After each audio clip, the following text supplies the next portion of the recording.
اعوذ باللہ من الشیطان الرجیم بسم اللہ الرحمن الرحیم۔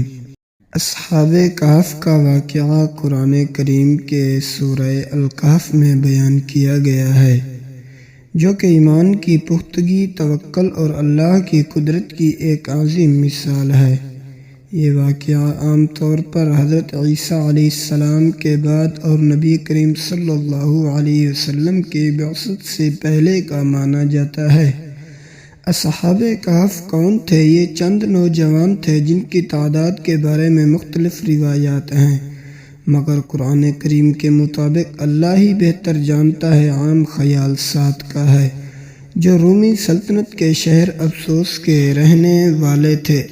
یہ نوجوان اعلیٰ گھرانوں سے تعلق رکھتے تھے اور بادشاہ کے دربار میں اہم عہدوں پر فائز تھے۔ اس دور کا بادشاہ دقیانوس ایک ظالم اور بت پرست حکمران تھا، جو لوگوں کو بتوں کی پوجا پر مجبور کرتا تھا اور انکار کرنے والوں کو قتل کروا دیتا تھا۔ ان نوجوانوں نے اللہ کی وحدانیت پر ایمان لایا اور چھپ کر عبادت کرنے لگے۔ جب بادشاہ کو ان کے ایمان کا علم ہوا تو اس نے انہیں دھمکایا۔ اپنا ایمان بچانے کے لیے یہ نوجوان شہر چھوڑ کر نکل گئے اور ایک غار الکہف میں پناہ لی۔ ان کے ساتھ ان کا ایک کتا بھی تھا، جس نے غار کے دہانے پر بیٹھ کر پہرا دیا۔ طویل نیند کا معجزہ، جب وہ تھک کر غار میں سو گئے تو اللہ تعالی نے ان پر ایسی نیند طاری کر دی جو صدیوں تک محیط رہی۔ قرآن کے مطابق وہ 309 سال تک سوتے رہے۔ اللہ تعالی ان کی کروٹیں بدلتا رہتا تھا تاکہ ان کے جسم زمین نہ کھائے، اور دھوپ کا رخ بھی ایسا رکھا کہ ان کے جسم محفوظ رہیں۔ دیکھنے والے کو ایسا لگتا تھا کہ وہ جاگ رہے ہیں، جس کی وجہ سے کوئی ان کے قریب جانے کی ہمت نہیں کرتا تھا۔ بیداری اور حیرت، جب وہ اللہ کے حکم سے بیدار ہوئے تو انہیں لگا کہ وہ صرف ایک دن یا اس کا کچھ حصہ سوئے ہیں۔ انہیں بھوک لگی تو انہوں نے اپنے ایک ساتھی کو چاندی کا سکہ دے کر شہر بھیجا کہ کچھ حلال کھانا لائے۔ جب وہ نوجوان شہر پہنچا تو سب کچھ بدل چکا تھا۔ لباس، زبان اور لوگ بالکل مختلف تھے۔ جب اس نے پرانا سکہ دکاندار کو دیا تو لوگ سمجھے کہ اسے کوئی پرانا خزانہ ملا ہے۔ یہ معاملہ اس وقت کے بادشاہ تک پہنچا، جو کہ اب ایک مومن اور نیک انسان تھا۔ عبرت اور انجام، اس واقعے سے لوگوں کو یہ یقین آ گیا کہ قیامت برحق ہے اور اللہ مردوں کو دوبارہ زندہ کرنے پر قادر ہے۔ جب وہ نوجوان واپس غار میں گئے تو اللہ نے انہیں دوبارہ موت یا ابدی نیند کی آغوش میں لے لیا۔ لوگوں نے ان کی یاد میں غار کے پاس ایک مسجد، عبادت گاہ تعمیر کی۔ میرے بھائیوں، اگر ویڈیو اچھی لگے تو چینل سبسکرائب ضرور کیجیے گا۔ جزاک اللہ۔ اعوذ باللہ من الشیطان الرجیم بسم اللہ الرحمن الرحیم۔ اصحاب کہف کا واقعہ قرآن کریم کے سورہ الکہف میں بیان کیا گیا ہے، جو کہ ایمان کی پختگی، توکل اور اللہ کی قدرت کی ایک عظیم مثال ہے۔ یہ واقعہ عام طور پر حضرت عیسیٰ علیہ السلام کے بعد اور نبی کریم صلی اللہ علیہ وسلم کی بعثت سے پہلے کا مانا جاتا ہے۔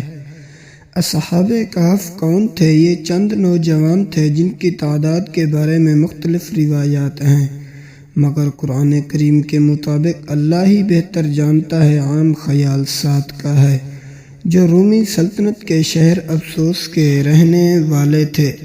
یہ نوجوان اعلیٰ گھرانوں سے تعلق رکھتے تھے اور بادشاہ کے دربار میں اہم عہدوں پر فائز تھے۔ اس دور کا بادشاہ دقیانوس ایک ظالم اور بت پرست حکمران تھا، جو لوگوں کو بتوں کی پوجا پر مجبور کرتا تھا اور انکار کرنے والوں کو قتل کروا دیتا تھا۔ ان نوجوانوں نے اللہ کی وحدانیت پر ایمان لایا اور چھپ کر عبادت کرنے لگے۔ جب بادشاہ کو ان کے ایمان کا علم ہوا تو اس نے انہیں دھمکایا۔ اپنا ایمان بچانے کے لیے یہ نوجوان شہر چھوڑ کر نکل گئے اور ایک غار الکہف میں پناہ لی۔ ان کے ساتھ ان کا ایک کتا بھی تھا، جس نے غار کے دہانے پر بیٹھ کر پہرا دیا۔ طویل نیند کا معجزہ، جب وہ تھک کر غار میں سو گئے تو اللہ تعالیٰ نے ان پر ایسی نیند طاری کر دی جو صدیوں تک محیط رہی۔ قرآن کے مطابق وہ 309 سال تک سوتے رہے۔